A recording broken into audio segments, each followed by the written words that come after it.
all know David Choiniere, the returning midfielder striker for us, Clutch, Mr. Professional. I'm just going to bring him on in because he has been waiting patiently and ready to go. Hey, David. Thank you for being so patient. Sorry, we had a little Windows didn't like me for a few minutes, so we had a little technical difficulty. All good. But we are live in the Fanatics Facebook group, so we do appreciate you taking the time out of your day to be with us and answer a bunch of questions and have a little bit of fun with us. But thank you. I just want to say congratulations on re-signing with Forge to start things off. Everybody's really happy and excited to see you coming back. How was that process for you? Like what happens? Like we all want to know how does this work? Because we know the contract is up and there's negotiations going on and you're looking at other opportunities potentially. But from when the championship happened, and we all know the celebrations that we had up until now, what was the process been like for you? Like what's the nuts and bolts of that? Like how does that work behind the scenes? If you're not, you don't have to reveal too many secrets, but like, do you have an agent that works for you? Do you deal directly with Forge, or how does that work? So it's a pleasure to be here. And look, so at the end of the season, I was free. My contract ended after the last season, and yes, I do have an agent that represents me, and we had a good talk at the end of the season. I want to make the best move for my career at this stage. I'm still young, 25, turning 26 a couple of days. So it was really about finding the best move for me. And look, I'm not gonna lie, the goal was to go higher. It was to looking for MLS team or even looking overseas. Maybe it was not this time that's gonna happen. So I stayed in contact with Forge. I had a couple offers in the CPL also, and talking with Costa and Bobby, I think it was the right move, and it was the right move for me to stay and keep going with what I did over the 4 years with Forge. I keep improving my game. I think that's really, if you look at what I did over the 4 years, you can see an improvement every year, and that's really what I'm looking for, because I think I have so much room for improvement in my game. I want to be more killer in front of the goal, score more goals, create more chances, just overall improving. And I think under Bobby and with the players that I'm surrounded with at Forge, I think it's just a smart move for me to stay and keep improving. And look, I don't put pressure on myself. I'm gonna put everything in place to improve and try to go a higher level. But if that doesn't happen, it's not the end of the world. I'm super happy where I am right now, and So to answer your question, I had a couple options, especially in CPL, a good amount of option, but it was a no-brainer for me to stay at Forge. Yeah, for sure. And we're happy that you did, of course. We always want to see the best for all you guys. Like, and some players have moved on, whether to other CPL clubs or gone to Europe or even down to the US. Kwame is the guy that we always talk about, Kwame Awua down in St. Louis. But yeah, definitely, we're definitely glad you're back. And for sure, we've definitely seen an improvement in your play over the years. I know I've always referred to you as Mr. Professional. Like, you're the most professional guy I think that we have on the team. Like, definitely you're showing up every time, ready to play and ready to go. For you, what does the improvement look like at this point? I mean, you're always in training, so you've got the physical performance, of course. Is it more mental kind of things that you're working on, looking at being a bit sharper in the game, a bit more awareness in the game? Or what kind of things are you working on with the training staff, like on your own and with Forge, to help you get that improvement that you're looking for? Good question. Mentally, it's I think you can always improve on every aspect of the game, but I think on my side, mentally being sharp 90 minutes of the game and being consistent every single game of the season, that's really where I want to make a step up. If I look back at last year, which was probably the best year of my 4 years at Forge, I still have some games, in my opinion, that were under what I'm capable of doing. So it's just fixing that by mentally being sharp, being a good mind state on everyday training. Those are all related, and obviously staying healthy. If you're not healthy, you cannot perform like you want, and you're gonna be in the stand and watching the game is not what you want. So those are the two main things: being in a good mindset, and being healthy. And after that, I know what I'm capable of doing. It's just when it's time to go, it's time to go, and you gotta deliver. And I mean, I got to learn myself a lot over the last 4 years, and even before. Like, I've been doing this sport since I'm young, and I think it really clicked for me last year. And I think I step up my game, and I still want to improve it. And mentally, I think I'm more mature now. I know myself a lot more than I used to, especially when I came to Forge. So just knowing myself and play with my strength, it's how I'm gonna have success. So I think it comes with maturity, knowing yourself, and I think I'm a good stage of my career where I can really do that, and I'm excited to do that this season. Yeah, no, I agree. I think you did click last year, like you said. I think your performance improved, and it was a joy watching you play. Like, you did get that feeling every time you were on the field that something was going to happen, like whether you were starting or coming in. At least that's from the fan perspective. That's kind of what I could see. And it's been a pleasure watching you from the beginning just do that. So kind of going with that, we've got, we had a little bit of discussion before the interview that, there are a lot of people in the group who are relatively new to football. A lot of them have younger kids that are playing and stuff like that. So if you are looking to focus on the psychological part of your game or the mental part of your game, what does that involve in terms of training? Is it just, are you watching more game films? Are you talking about strategy more often with the coaches and trainers? Is it something that, you're kind of doing with the other players, or is it more like just motivation in terms of just having a positive attitude and approaching it that way? Or is it a combination of all those things? Like, how do you approach, like, physically, obviously you could eat better, you can train more, you can exercise, you can run the drills and be a lot better technically. But from that side, like, how do you improve consistency? How do you improve your outlook on the game and that sort of thing? Sorry. Yeah, excellent question. There's many ways to do it, but first of all, you got to know yourself, because every time it's time to perform, to play the game, there's pressure. There's pressure to perform. There's pressure to be good, but it's the time to do it. So how do you get good at the right time? It's really what I'm working on. It's not easy, but I think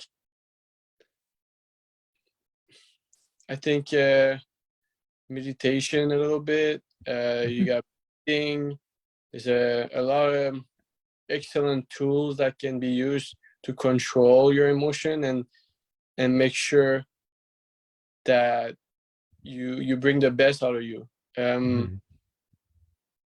I'm not here to tell you how to do it, because every individual has their own way to do it, and it's actually a hard thing to do. And most players, they don't even think about that. I think you just go on the pitch and try to do your best. But for me, I think being aware of everything, your emotions, your feelings, and like I said, bring the best out of you. It's and it's a great question. I don't really know how to answer it, but I think it's being calm for me.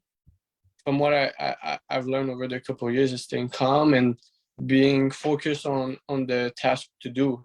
Yeah. And well, kind of like Chris Danko just actually sat in on a podcast with another member of our group, and you might know Kevin Anderson. He's with the battalion as well, and he's got the Hammer Sparks podcast. So they were talking to Chris a little bit. He's talking about the very first year. Of course, you were there. You scored in the second leg of the final against Cavalry. But he was talking about the first leg, and he mentioned kind of in along with this, he said at some point during the game, he kind of felt like, and this is Chris, talking the way that he does about, these guys didn't belong to be on the field with us. Like we were just felt so much better than they were at playing at the time. Like they just took control of the game. So sort of going along with that mindset thing, it's like when you are playing, like if you're playing a tough opponent, or you're playing an opponent that, you think you're very superior to, or you're starting to play better, like how do you keep your head in the game? Like how do you, like what do you tell yourself to kind of keep you motivated? Like if you're running away with the game, it's easy to get distracted and easy to kind of, let your mind wander a little bit. Is there something that you just, like you said, keep focused on what's happening? Do you set a goal for yourself? Like, okay, I've scored a goal, I'm going to score one more, or how do you, or if you're getting beat and you're having a tough go, like a couple of times against Cavalry, we've had some pretty tough physical and mental games against them. How do you sort of get yourself up to kind of keep going, right? A lot of it's intuitive, I'm sure, and it's a complicated question, I know, but it's kind of interesting to see, having a chance to talk to you and who's been through 3 championships, 4 finals. How do you approach the game that way and sort of keep yourself motivated? Yeah, it's you gotta stay in the present moment. It's focus on your next touch, your next run, your next action. I think you can't look too much ahead, look in the past. Being present in the moment, and put all your energy on what you have to do next, and try to do it at the best as you can. You might not like, you might make a mistake. Mistakes are part of the game. So it's not about overthinking. It's just, my advice would be stay in the present moment and do what you think is right at the moment, because there's so many information that go through your head when you play. Mm-hmm. It's just in the present moment, being calm. Mm-hmm. No, that's excellent. I mean, it sounds like a big question, but sometimes the answers is very simple. So that's just it. Yeah. Yeah. So leading into the season, then I get a couple of questions coming from the group. There's a couple of guys that have asked sort of, so, again, you said you've been playing the game your entire life. It goes sort of early on. What's your sort of earliest memories of playing the game? And maybe at what point did you kind of, it clicked for you? Because I know your brother plays professionally as well, so your family is very involved. So like, at what point did it click for you, or do you remember like when you said, okay, this is what I'm going to do? Like I'm going to be a football player. Like, do you remember how young you were or what you were doing, or was it that clear of a moment, or was it just something that was like, yeah, this is just what we're going to do? Yeah. First memory, it's in my backyard, in my parents' house, and my neighbor, who at the time was not really good at soccer, but introduced me to the sport. So we had a ball, and we just started kicking around, and he showed me how to kick against a wall, and then that's all I was doing all day: kicking, juggling, trying to have fun with it. At the time, I was not even thinking of anything. Trying to have fun as a kid, and then I got into my club where I'm from. It was just for fun, where my parents made me go to the. It's 20 minutes from my house, and then the time I knew it was kind of for me. I was playing with my age group, and after a month maybe, they made me jump to a higher the other age group, Yeah. older age group. So I was like, okay. But at the time, I was not thinking. For me, it was just about playing the game and having fun. And when it really came for me, it's when I joined the Montreal Academy, and with your age group and you're training there. And then I saw at the level, and I saw that if I wanted to, I could be one of the best on my age group. So for me, I realized that I wanted to do that, then obviously you need to work and put all the effort in, and all that comes with it. But it's really where I realized that do it. And there was a path with the academy. If you keep going and you're doing well every year, you're jumping an age group, and then you eventually with the reserve team and close to the professional. So that's where I realized I could do it. Excellent. No, that's kind of where I'm going with this too, is because now we're starting to see a greater proliferation of academies, like Sigma being one of them, that TFC has an academy as well. So that path, I mean, I'm a little bit older because I'll turn 50 this year. So I remember like the old Hamilton Steelers, and probably before you were born, all the old attempts to make like a professional league in Canada and stuff. And now you've got the CPL, you've got Toronto FC and CF Montreal, and when the Whitecaps playing in the MLS, and you've got a lot of like League One Ontario and in the Quebec leagues, and the development of all these, again, these academies and places for children to have that path. It goes, how have you seen it grow over the years? Not, I mean, CPL was a big one. It's a big stepping stone as well, but you know, you've grown up through that system now as it's been developing over the last, 15, 20, 25 years. Because how have you seen it change and grow, and the opportunities being presented now to footballers, men and women, young boys and girls, to come on up now, especially with the announcement not too long ago about the professional women's league coming in a couple of years, and obviously CPL entering its 5th year. So it's just another avenue to get that exposure to become a professional. So like, what's your take on like how it's grown, and where do you see it maybe going in the next little bit? I think it's amazing to see the growth over the last couple of years. I think it's getting more popular. There's more ways to make it professional. You mentioned the academy, you mentioned the League One, the PLSQ in Quebec. They're all ways to make yourself see and then jump to the professional level. And also, if like Sigma, I know they send a couple of guys to NCAA, which is a really good way to make it too.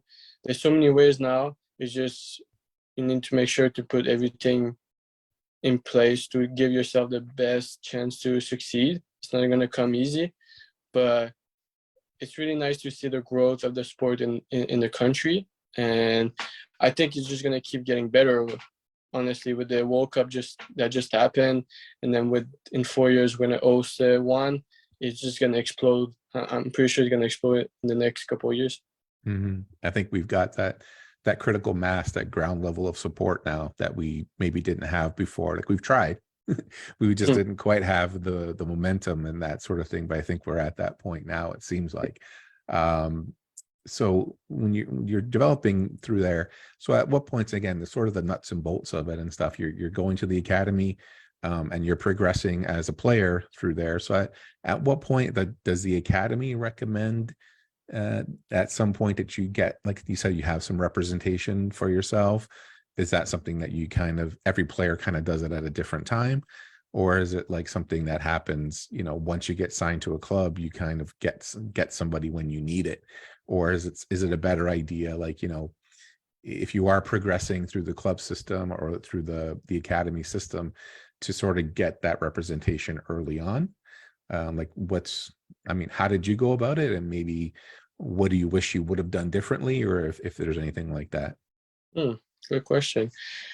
On my part, I didn't think about having an agent early. For me, it was just playing the game. And it's funny you asked that, because at the time when I was in the academy, there's like, be careful with the representation with the agent, because it's true, not all agents are good. There's some really good ones, there's some bad ones. Mm-hmm. So be careful. So for me, they told me, you're in a really good place right now, so just keep going and don't focus too much on that.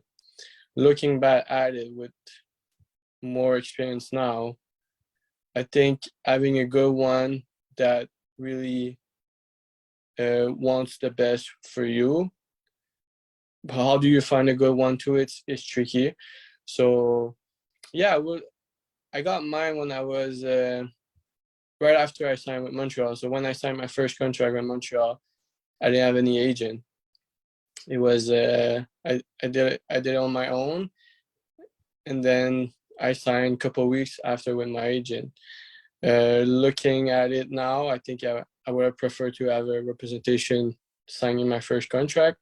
But you learn from what you did, from what I did, and so yeah, it's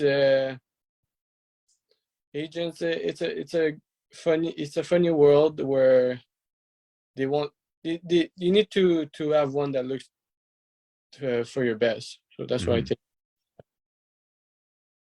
Absolutely. No, I agree. And it's more just advice for younger players coming up, sort of how to best go about it. Because now you got that.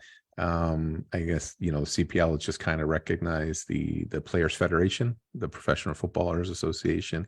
So there's a lot of things changing and growing in the game in Canada, especially. Like you said, we've played soccer for a long time, but it's just within the last, 10, 15 years, especially since the reintroduction of the MLS, that it's really kind of taken off and developing in Canada. So we're still kind of very young that way in terms of developing all these leagues and representation and the associations and whatnot.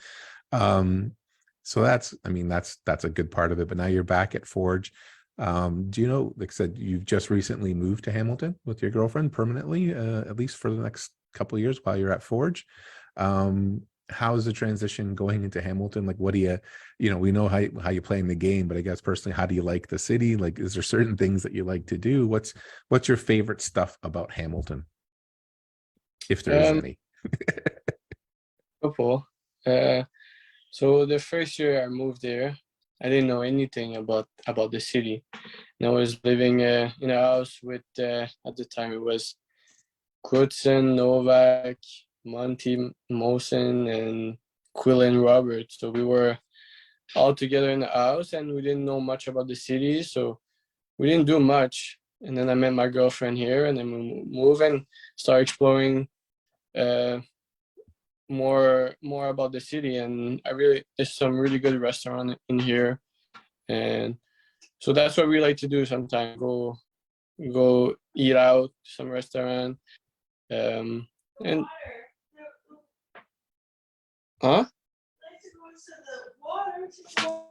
my girlfriend's talking now. I was gonna say you have a girlfriend because she's telling you the right answer. Water. We like to go for a walk. There's a couple things. Yeah, I enjoy my life here now.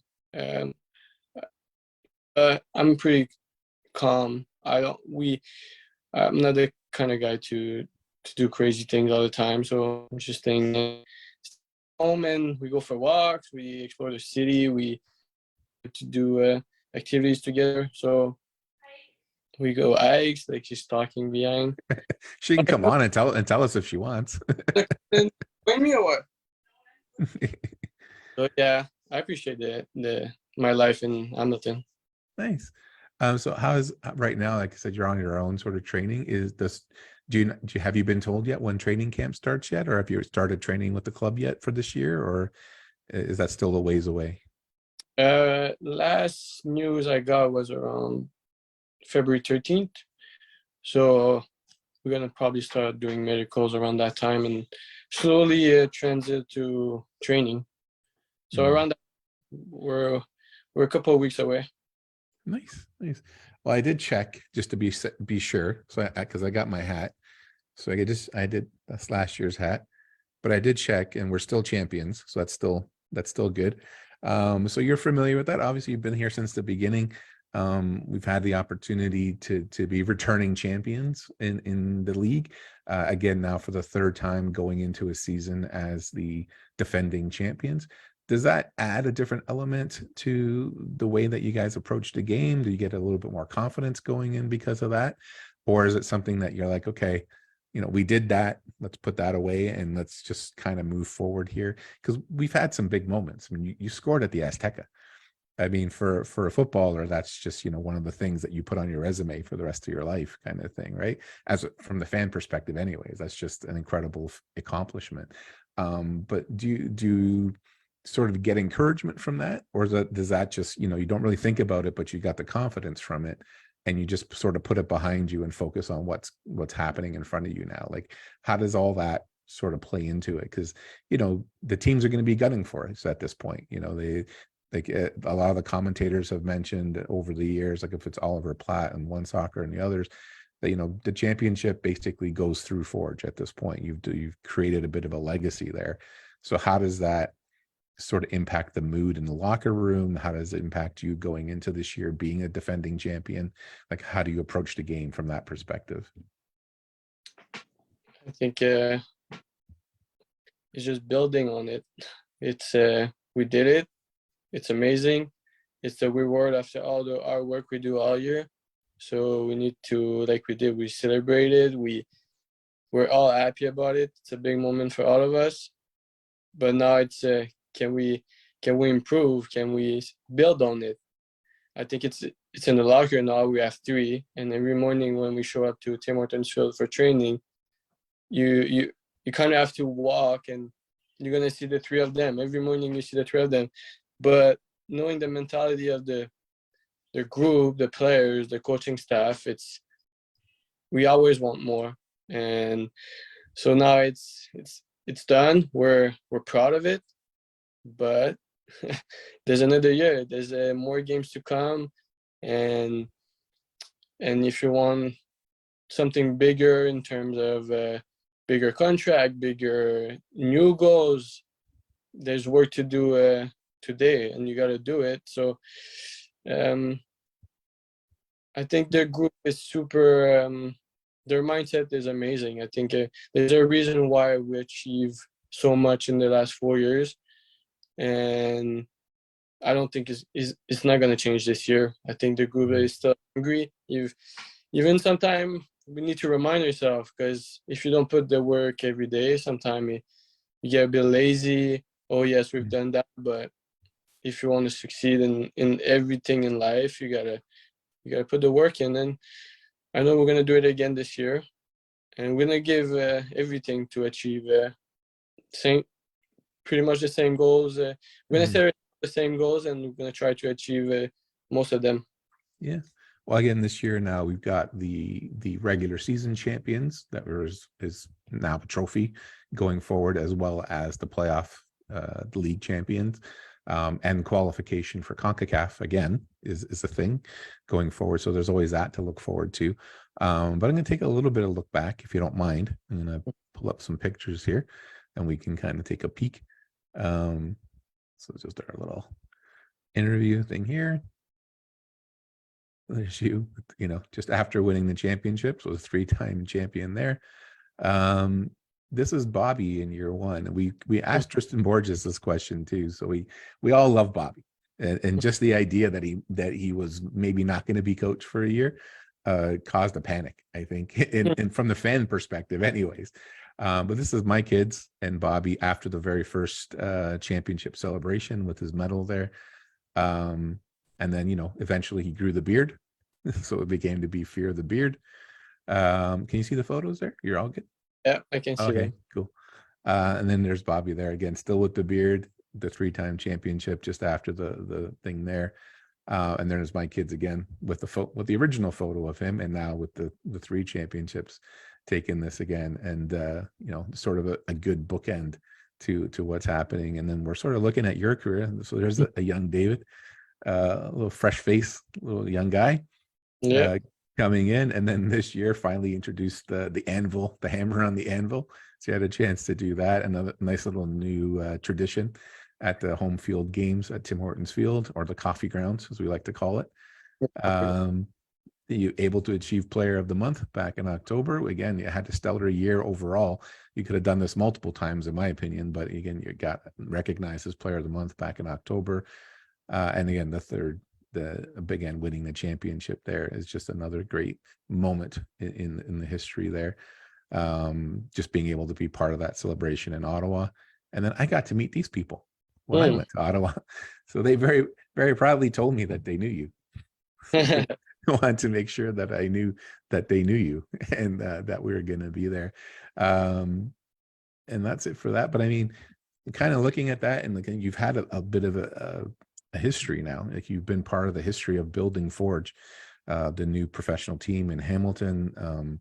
there's so many photos and videos, like highlight moments over the last 4 years of yourself scoring goals or assisting on goals and just being part of it.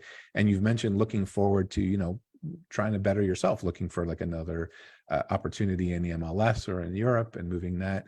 Have you started looking? Because now at this point, like I said, it's kind of a legacy. You got the photo of just me and my kids there from first year and fourth year with the trophies, and you're starting to build this thing. It's like, it's nice to be able to say, if I mention to another fan, it's like, oh, at the championship celebration, and they actually ask, well, which one? Because we've had more than one, and there's not any other team in the CPL that can say that at this point, right? Do you look down? Like, so, you're still a very young guy. You're still in your early 20s. Like I said, I'm 50. I'm two of you. So, I mean, I've had a chance to reflect on things a bit more. But do you at times look at beyond playing? So, you're looking at becoming a professional, and obviously you want to achieve as much as you can. But do you look at the years beyond that and say to yourself, maybe would coaching be a kind of thing that you're interested in? Would you like to get into people like Jordan actually was doing some commentary, and Toussaint Ricketts, Janine Becky even is doing a little bit of commentary, even though she's still playing as well. Does that kind of thing interest you in broadcasting, or is there something, a completely different type of career that you're kind of looking at past, when you're 45, 50 years old, past your playing days, maybe, that you'd be interested in pursuing? Yeah, the older I get, the more I enjoy coaching. At first, when I was 19, 20, it was not really my thing. I didn't like telling kids what to do. But this year I got a chance to meet a young group of guys back home, and a bit telling my story, and they asked me questions, and then I got to play with them and start a little bit coaching them. And it's probably the first year I really enjoy doing it. So it's something I went back on, like, maybe that's what I could do in the future. I got a lot of experience and a lot of knowledge on the sport, and it's going to keep growing on me. So it's maybe in the future, but the truth is I'm not really focused on too much on the future right now. I still want to focus all my energy on playing the game. But obviously, I think soccer is going to be around my life forever. So I would like to get into coaching and spread my knowledge around kids, and just spread good vibes and have a good energy around them. No, that's excellent. I mean, of course, you're going to be focused on this year and building your career as a footballer, like at playing football, professional footballer. But it's always one of those things in the back of your mind of like, where do we go eventually, kind of thing. And we kind of discussed a little bit before that you've been involved in a couple of the community initiatives with Forge at the local elementary schools and stuff. And hopefully, we really appreciate that. I mean, I've said from the beginning, for myself as a fan, whether the team was successful or not was always a bonus. Like, obviously we want you to win, and it's glorious to have to win championships and to be there, but seeing the team giving back to the community in that way is what really makes me a lifelong fan, is just that knowing that you're part of the community and you're giving back. So it's great to see you. I hope you'll come out. I'm out in Bimbrook. We've got L'École and Michael Jean, the French immersion school. So maybe you can speak, you can come out here and do that. We got 3 elementary schools. We can do them all in the same day. So that'd be awesome. But definitely love to see you at more events and stuff like that. But we got a couple of fun questions for you that we put to them. They come from the group, and they're you decide whether you want to answer them or not. I don't want to put you in trouble with anybody else, so you decide how to answer them. But the first one that we asked Tristan Borges too, so we know his answer. He goes, but in the locker room, because you're the inside man now, who is the biggest prankster in the locker room of all the players? Could be a past player, could be a current one, but who's the biggest, plays not the funniest necessarily, but the guy who plays the pranks or the jokes on everybody the most? Prankster. Do we have a prankster in the team? I'll tell you, Tristan said that his answer was that Tristan Henry Henry. what was until Ashton Morgan came along, and then he sort of was taking him over a little bit. Yeah, I can see it because those guys pranks each other all the time. So the insight I could give you is Borges and Tristan Henry love to prank each other. So obviously his name. Yeah, probably G. G is the biggest prankster, but he always does it to the same guy. So do we have other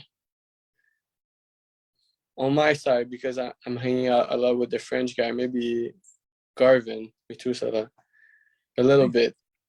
We have a good relationship, and sometimes we give a little pranks on each other, so it's fun.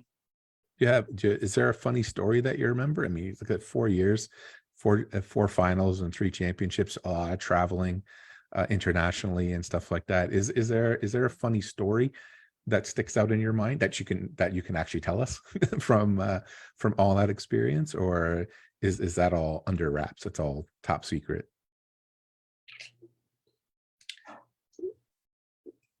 Nothing out of my mind right now. I don't know. Nothing is coming in my mind right now. Oh, that's okay. I'm just putting you on the spot. We'll just see. That's fine. I'm going to tell you, but I have funny story. No. Okay, you think about it. We'll do some other stuff though. So what's in the other question? One of the other questions we had for him is that who has the best and the worst music when they take over the playlist for practice or whatever in a locker room? Who on the team plays the best music and who has the absolute worst taste in music? I've said that Borges because has the best, because we like the same kind of music, and the worst, it's gonna have to be I'm gonna put it on the spot. It's Sebastian Castello. But why? Because he never plays his music, and we're just other guys. We guess his music is not good. So I'll Seba. And they're all back, so they got a chance to redeem themselves this year. So who knows? Yeah. No, I mean, that's really it. I mean, the other question we had from Stevie B, one of our fan leaders down in 118, he actually won the contest to have lunch with Coach Bobby at some point. So I don't know what's going to happen. Is like, I got 2 questions for you. One's for me. Is like, what can Stevie, I mean, you've been on the road with these guys and stuff. Should Stevie be prepared to have lunch with Coach Bobby? Should he come in a suit and tie? Like, what should he expect from having lunch with Bobby? Is Bobby going to be really quiet, or is he going to be really funny? Like, what do you think's going to happen? I never had a dinner one-on-one with Bobby, so I don't know how he's going to be. But I think if you go on one-on-one with him, he's going to be super casual, and actually you're going to have a great talk with him. I think he's somebody really smart. He has a lot of knowledge, so I think it's going to be a good dinner. How he's going to be, I don't know, but it's going to be an interesting dinner. And I don't think a suit and tie I think it's going to be pretty casual and have a good time. If you know Stevie, he won't wear a suit and tie, I don't think. So he'll be fine. And the other question, and that Stevie will put the question he wanted to ask. If you're playing against your brother and you're playing volleys and headers against your brother, or we used to call it keep up with the ball, who wins? Ooh, I like to say myself. You like to say it, but would you actually win? That's what I want to know. Oh yeah, no doubt. Worry about that. We do it off season, so but I'm not gonna lie, it's pretty even. Put me under pressure, and there's a prize at the end, I'll win. There you go. So if we had a box of Timbits or something, you're winning for sure. There you go. And so you mentioned too, and I've seen it in previous interviews, that you're doing a lot of off-season training with your brother. You guys are pushing yourselves there when you're in the off-season, which is fantastic. I can't imagine, like, growing up in that family where you're both, progressing and playing and going professional. I know there was a photo of your mom with the 2 of you when we played CF Montreal all the time, which I'm sure was an extremely proud moment for her. What is that like? just, you have that. I've seen, in the past, I've seen professional athletes where a dad has their son eventually play the sport and that sort of thing. But how do you make use of that relationship, I guess? Like, do you confer with each other a lot, like after games and that sort of thing, or do you just kind of go off and do your things, and then when the season's over, you get back together and do what you're doing? Or like I said, is it you're sort of in touch with each other as the season's going along, seeing how things are going? We keep in touch all the time. I watch his game, you watch my game. We're not the type of relationship to like, oh, you should have done that, you should have done that. We have different style of play, and I'm not here to tell him what to do. And if we have little advice, but we're not judgy. It's not like, oh, you should have done that, you played a bad game. We're super supportive of each other, and it was when we were younger, we were more competitive. We were playing the backyard. Mm-hmm. Where it was super competitive. I was older, so I always had a little bit of I was a bit bigger at the time, or I was growing. I mean, I was two age older than him, so I had a little bit of the advantage on him. But now that we grew up, we're both men. It's about being supportive, and I'm super proud of him. And we talk about the game. We share more than we told each other what to do. It's more about sharing. Oh, like his preseason gonna go that way, mine's gonna go that way. Different style of play. His formation is different, so we just share and try to learn of each other. Excellent. And I guess last question I'll ask you, just to kind of to cap it off, is like you said, you've had a chance to play across Canada. You've played against like some MLS teams like CF Montreal, pretty much all of them. And you've had a chance to play internationally throughout CONCACAF. Like I said, we mentioned already, playing in the Azteca was a big one. For all the fields that you would love to play at, that you haven't played at yet, what would be the goal, I guess, right? Like, would it be playing in the Real Madrid stadium? Would it be playing, in Chelsea? Where would you be, like, the ultimate thing for you to be would be like, if I could play on this team or I could play in that stadium, what would be that dream that you had as a kid? Like, this is my favorite team and where I'd want to be. There's so many, but I grew up being a Barca fan, so the Camp Nou will be one. But then the more you watch football, the more there's amazing stadium. I think Anfield, Liverpool, just the atmosphere. Then you got Dortmund, the crazy wall they have. Those are all great stadium that being on the pitch and experience that would be like, wow, it would be a big achievement.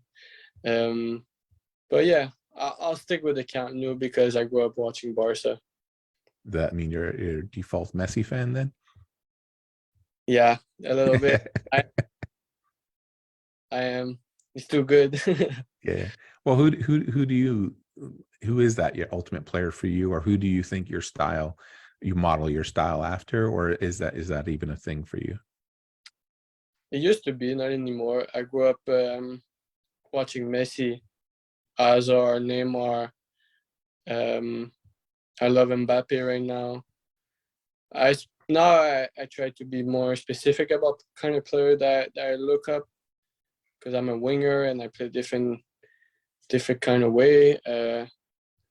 But I don't try to be anybody. I don't try. We all have your strength. I don't have the speed of Mbappe, but like Mbappe is somebody that I look up right now. There's so many. I try to pick from great player, what do the best and why they do it so good. Yeah, all those players are players that I look up to growing up. Amazing. That's awesome. Well, I appreciate it. I don't want to take too much more of your time. I know, like I said, we got a bit of a delayed start and everything, but I really appreciate you taking the time out. I know the fans in the group do, for sure. They're just really excited to be here at the ground level. I mean, this is kind of the theme that we keep bringing up. Just the fact that we have the opportunity to do this with you guys, even like, families on the pitch after the games and do the autograph signing sessions, that means a lot. I mean, if that's one thing I can communicate to you from running the group, we've got just over 1,100 members, which I think is one of the largest fan groups in the CPL anyways in Canada, for a specific team. And that's sort of the one thing that I really get from them, is that they're just really appreciative of all the things that you guys do, like being involved in the community, but even just the accessibility and just sort of like being at the ground floor of all this kind of thing is pretty amazing, because you get to the point where hopefully one day the league continues to grow and gets really big and really popular, and more teams and more fans in the stands, and maybe we won't have quite the same amount of access as we do right now, but we really appreciate everything that you guys do. And just, you guys have been gentlemen on and off the pitch. Sorry about Oh no, that's okay. But really do, I mean, championships or not, we really just love the team and love what you guys are doing. And I really appreciate you coming on. If we have time later in the year, kind of check up on you and touch base again, just to see how things are going, we'd love to do that. But did you have any sort of final words to say to the group, to the fans? And this is your chance to, I don't know, yell at us or do whatever you like. I want to say thank you to all the Forge fans. You guys are amazing, and we need you guys. I think you guys are the best fan in the league. Not even joking about that. And you guys are behind us during all season, and we are really grateful for you guys. And we're trying to make you guys proud, and we try to be, like you said, accessible the most as we can.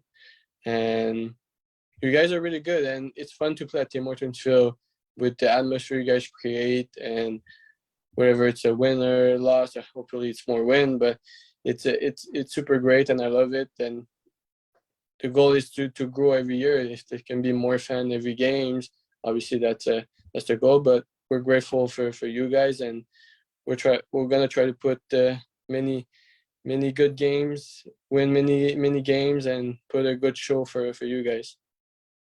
Awesome. Thank you, David. I mean, we look forward to seeing you on the pitch. Best of luck in training and stuff. Hope to stay healthy in that. Hopefully we'll bump into you down at the waterfront in Hamilton, apparently. Because that's, according to your girlfriend, that's where you go. So that's what we're gonna do. But thank you so much again for taking the time out, and hopefully we'll talk to you soon. Amazing. Thank you very much. Take care now. Bye now. Bye-bye. And that was David Choiniere from Forge FC here in Hamilton. One of definitely our fan favorite players on the team, striker, sometimes midfielder, winger, playing up in front for us. Mr. Clutch, Mr. Professional, as I like to call him. He has scored, like I said, those clutch goals for us on numerous occasions, including in championship finals, in CONCACAF League. Just a pleasure to have him on. Just a gracious guy, and obviously likes living in Hamilton, which not everybody does, which is great. So yeah, hopefully we get to see him soon. Thank you all for tuning in and for submitting your questions and that kind of stuff. Hopefully we can arrange some more of these going forward, just sort of get to know you type sessions with different players on the team and maybe the coaching staff and that sort of thing. But I'm going to stop talking now, because I'll just keep repeating myself. But I really do appreciate you all and your involvement in the group, sharing your stories, sharing your photos from the games and all that kind of stuff. And I look forward to seeing you at the coffee grounds. Take care for now.